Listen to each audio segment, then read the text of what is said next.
জয় বাংলা কি বুঝছে আমি জানি না। আমিও কালকে জানলা থেকে মুখ বের করে আমিও বললাম জয় বাংলা। হ্যাঁ, বাংলা জিতবে। আপনার সন্তান রাত 10টায় বাড়ি ফিরবে অভয়ার মতো নির্যাতিতার শিকার হয়ে। খুন হবে না, কামদুনি শিপ্রা ঘোষের মতো প্রাণ যাবে না, প্রথম গ্রামের সন্তোষী কুমার ছায়ের মতো পুড়িয়ে মারবে না। সেদিন বাংলা জিতবে, বাংলা সেদিন জয় হবে। আমার মায়ের আব্রু, আমার বোনের ইজ্জত যেদিন রক্ষা হবে, এ বাংলা সেদিন জিতবে। বেকারের কর্মসংস্থান হবে, বেকার চাকরি পাবে। স্বপ্ন দেখা কৃষকের মুখে হাসি ফুটবে, কালিমাখা শ্রমিকের মুখে হাসি ফুটবে। সেদিন বাংলা জিতবে, বাংলা জয় হবে।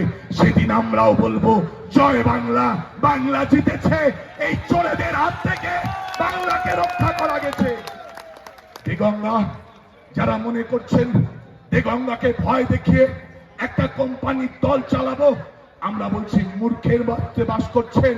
দেগঙ্গার মাটি দুর্জয় ঘাটি, দুর্বৃত্ত, তোমরা হুঁশিয়ার। আমরা হুমকি শুনতে পাচ্ছি, কাউকে বলছে হাত কেটে দেব, কাউকে বলছে ঠ্যাং ভেঙে দেব, কারোর বাড়িতে পুলিশ পাঠিয়ে কলাপসি গেটে লাথি মারছে। আমরা পুলিশকে বলবো চটি চাটা বন্ধ করুন, চটি চাটা বন্ধ করুন। হুকুম জারি যদি আপনাকে করতে হয়, দেশের সংবিধান আপনাকে অধিকার দিয়েছে, দেশের সংবিধান আপনাকে ওই খাকি পোশাকটা দিয়েছে ন্যায়ের জন্য। খাকি পোশাক আপনি পরেছেন এমনি এমনি নয়। মানুষ খাকি পোশাক দেখে যেমন ভয় পায়, তেমনি বুকে সাহস যোগায়।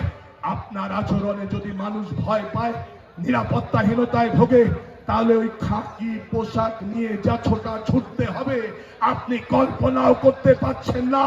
রাজ্যের মানুষ অন্য কথা বলছে, দিদিমণি ক্ষমতায় আসছে না।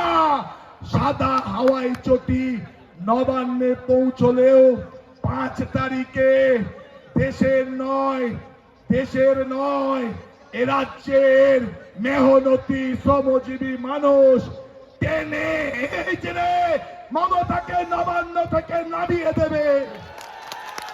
আমি যে কথা বলে আমার কথা শেষ করব বন্ধু, এরপরে আজান হবে। নওশাদ সিদ্দিকী পীরের ঔলাদ, সে কেন রাজনীতি করবে? রাজনীতির একমাত্র মৌরুষি পাট্টা নিয়েছে তৃণমূল। আমি বলি কি, ওই যে আমডাঙ্গাতে দাঁড়িয়েছে কাসেম সিদ্দিকী, আমি ওকে নাম দিয়েছি তেরে নাম। টুপি খুলে ফেলেছে মাথা থেকে, হাতে হনুমানের গদা। আমডাঙ্গার হিন্দুদের ভোট চাই, আমি কাসেম। জমি কিনেছে 3 কাঠা, ও জমি 4 তারিখে বিকেল বেলায় বিক্রি করে দিয়ে ওকে আবার ফুরফুরাতে চলে যেতে হবে। মাতিন সাহেব, ও বাবা, উনি আবার যারা রাজনীতি করছে তারা নাকি সব ফজা নাকি? নওশাদ ভাইরা, আব্বাস সিদ্দিকীরা, তৃণমূলীরা বলছে আইএসএফ যারা করে তারা সব দর্জি, আইএসএফ যারা করে তারা সব জোগাড়ে, রাজমিস্ত্রির জোগাড়ে। ওদের আবার কি রাজনীতির জ্ঞান আছে? আরে আমাদের লড়াই তো সেখানেই। নওশাদ ভাইদের লড়াই 34 বছরের বামফ্রন্টের লড়াই, যে লড়াই 34 বছর ধরে বামপন্থীরা করেছে। আমরা বলি গরিব মেহনতি মানুষের পার্টি কমিউনিস্ট পার্টি।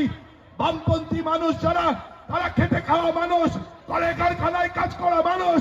যারা আইএসএফ করছে তারা দর্জি গরিব মানুষ, যারা আইএসএফ করছে তারা জোগাড়ে, রাজমিস্ত্রির জোগাড়ে।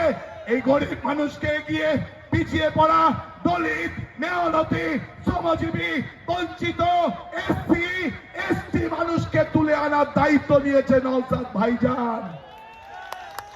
ভারতবর্ষের 10 জন রাজনীতিকের মধ্যে আমি মনে করি 1 থেকে 5-এর মধ্যে নওশাদ সিদ্দিকীর নাম জল করছে।